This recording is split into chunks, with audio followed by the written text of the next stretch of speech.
দেখত উৎসৱৰ বতৰ আৰম্ভ হৈছে পূজা দেৱালী ধনতেৰাছৰ সময়ত সকলোৱে বৃহৎ পৰিমাণে বজাৰ কৰে কিন্তু এইবাৰ কৰোনা ভাইৰাছৰ বাবে সকলোৱে অনলাইন শ্বপিং কৰাৰ ক্ষেত্ৰত বেছিকৈ গুৰুত্ব দিছে অনলাইন শ্বপিং কোম্পানীবোৰেও ইটোৰ পাছত হিটো সেল দিয়া আৰম্ভ কৰিছে ঘৰুৱা সামগ্ৰীকে ধৰি সকলো ধৰণৰ ইলেক্ট্ৰনিক্স প্ৰডাক্ট মোবাইলত বিভিন্ন ধৰণে ডিসকাউন্ট দি গ্ৰাহকক লোভ দিছে যদি আপুনি এই উৎসৱৰ সময়ত অনলাইন শ্বপিং কৰাৰ কথা ভাবিছে তেন্তে এই ভিডিও আপোনাৰ বাবে কাৰণ এই ভিডিওত কেইটামান বহুতেই গুৰুত্বপূৰ্ণ টিপছ আপোনালোকক জনাম যাৰ যোগেদি আপুনি ঠগ হোৱাৰ পৰা নিজকে বচাব পাৰিব গতিকে ভিডিওটো চাই থাকিব মই চিত্ৰঞ্জন আপোনালোক সকলোকে পুনৰবাৰ স্বাগতম জনাইছো আমাৰ এই ডিজিটেল খোৱা ইউটিউব চেনেললৈকে যদি আপোনাৰ ভিডিওটো ভাল লাগে এটা লাইক কৰিব এনে ধৰণৰ প্ৰতিটো ভিডিও আপুনি সদায় পাই থাকিবলৈ হলে চেনেলটো সাবস্ক্ৰাইব কৰি লগতে যদি বেল আছে বেলটো দবাই অল কৰিবলৈ নাপাহৰিব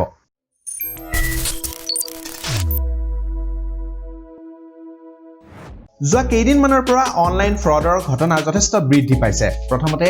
অনলাইন ক্ৰয় কৰাৰ আগত সেই বস্তুৰ বিষয়ে ভালদৰে জানি ল'ব মানে গুগল নাইবা লোকেল মাৰ্কেটত বস্তুৰ দামৰ লগতে কি কোম্পানীৰ ভাল হ'ব সেই বিষয়ে ভালদৰে জ্ঞান লৈ ল'ব প্ৰডাক্ট এটা কিনাৰ আগত মনত ৰাখিব যে ওয়েবসাইটত দিয়া ৰিভিউবোৰো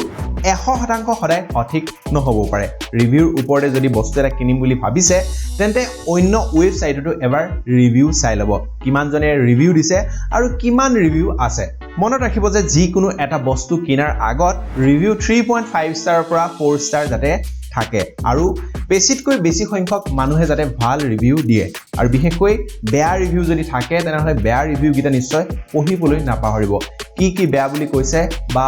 কেনে ধৰণৰ বেয়া প্ৰবলেম বা কি থাকিব পাৰে সেইখিনিৰ বিষয়ে আগতেই জানি লোৱাটো ভাল হ'ব আৰু নিশ্চিত কৰিহে ক্ৰয় কৰিব যাতে ভাল ৰিভিউ যদি থাকে তেতিয়াহে আপুনি সেই বস্তুটো ক্ৰয় কৰিব বৰ্তমানে অনলাইনত এটা বৃহৎ ফ্ৰড চলি আছে আগতে এই বিষয়ে কৈছো যদিও সাৱধান হবৰ হ'ল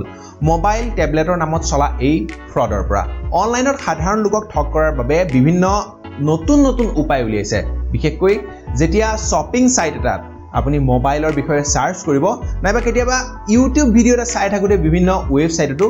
এড দেখা পোৱা যায় ফ্ৰডষ্টাৰবোৰে ভণ্ড ওয়েবসাইট বনাই আপোনাক লুটাৰ জাল পাৰি ৰাখিছে বহুতো ভাল দেখা দামী মোবাইল টেবলেটৰ ক্লন দেখায় একেবাৰে কম দামত দিয়া লোভ দেখাব যদি সেই লোভত পৰি যায় তেন্তে আপোনাৰ টকাও পানীত পৰিব গতিকে ভুৱা ওয়েবসাইটবোৰৰ পৰা আপুনি সদায় সাৱধান থাকিব মনত ৰাখিব যে যদি এটা মোবাইলৰ দাম যদি 20000 টকা হয় সেই মোবাইল ফোনটো যদি আপোনাক 3000 2000 1000 দি আছে তেনেহলে নিশ্চয়কৈ সেই মোবাইল ফোনৰ যিটো ওয়েবসাইট হ'ব যিটো নেকি ওয়েবসাইটৰ পৰা আপুনি মোবাইল ফোন কিনিব পাৰিব বুলি তাতে দেখাব সেই ওয়েবসাইটটো নিশ্চয় ভুৱা হ'ব তেনে ধৰণৰ যিবোৰ ফ্ৰড হয় সেই ফ্ৰডবোৰত যাতে কোনো কাৰণত আপোনালোকে নপৰে যিকোনো ওয়েবসাইট নাইবা এপৰ পৰা প্ৰথমবাৰ বস্তু কিনাৰ আগত সেই ওয়েবসাইট নাইবা এপটোৰ বিষয়ে ভালদৰে তথ্য আহৰণ কৰি লওক কাৰণ ফেকো হ'ব পাৰে লগতে তেনেকুৱা ওয়েবসাইটতে আপোনাৰ কাৰ্ডৰ ডিটেইলছ লৈ অপব্যৱহাৰো কৰিব পাৰে গতিকে সাৱধান হ'ব তাৰ পাছত গুৰুত্ব দিবলগীয়া কথাটো হ'ল যে ওয়েবসাইটৰ সিকিউৰিটি ওয়েবসাইটৰ URL টো ভালদৰে পৰীক্ষা কৰিব যিটো HTTP ৰ পৰিৱৰ্তে HTTPS হ'ব লাগে হেহত S মানে গুগলে ইয়াক সুৰক্ষিত কৰিছে এই সাধাৰণ S টোই আপোনাক জালিয়াতিৰ পৰা ৰক্ষা কৰিব আপোনাৰ বেংক একাউণ্টটো সুৰক্ষিত ৰাখিব কেশ অন ডেলিভাৰী আটাইতকৈ সুৰক্ষিত অনলাইন ফ্ৰডৰ পৰা বাচিবলৈ